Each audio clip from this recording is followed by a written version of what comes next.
quero falar com você sobre crise. Você já percebeu que durante uma crise nas nossas vidas, nós corremos um grande risco de romper com alianças importantíssimas?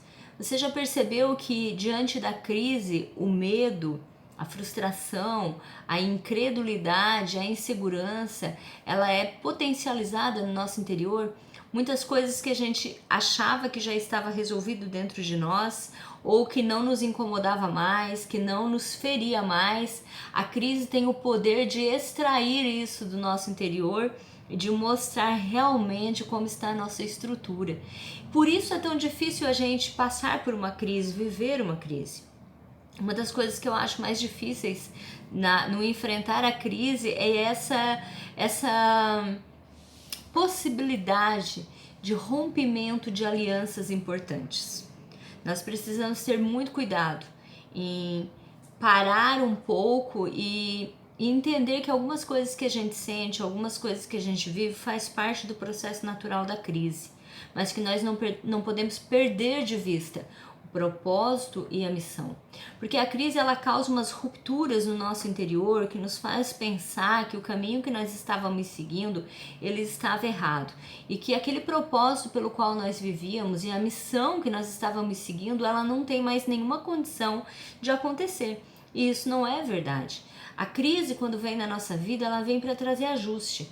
A crise, quando vem na nossa vida, ela vem para fazer nós enxergarmos além daquela bolha que nós estávamos, para nos fazer ver aquilo que até poderia ser óbvio, mas não para nós. Mas a crise, ela nos tira da zona de conforto e ela nos lança para um mundo novo que a gente não conhece. Mas para que a gente consiga absorver o melhor que a crise tem para nos ensinar e sair lá na frente mais fortalecidos, nós precisamos romper, nós precisamos vencer a dor, nós precisamos vencer o medo, nós precisamos vencer a incredulidade.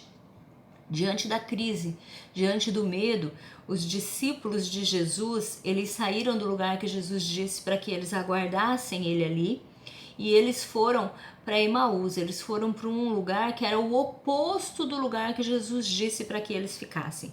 Por quê? Porque diante daquele fato, que até nem era tão novo aos olhos deles, porque eles já estavam sendo preparados, né, para aquela situação que eles iam viver, que era a morte de Jesus, a crucificação dele, mas diante dos seus olhos, quando eles viram que aquilo aconteceu, eles passaram a pensar que o propósito de Cristo tinha se encerrado com a morte dele, quando na verdade nós sabemos que não. O propósito de Cristo não se encerrou com a morte. A morte, ela foi um processo para a ressurreição e para o tempo novo que eles iriam viver. Então pense que toda crise que você está passando, se você conseguir vencer a dor, se você conseguir vencer o medo, se você conseguir vencer, resistir na verdade à frustração e permanecer no propósito, firme na missão que você estava seguindo, você vai sair lá na frente muito mais fortalecido e muito mais amadurecido do que quando você entrou nela. Pense nisso.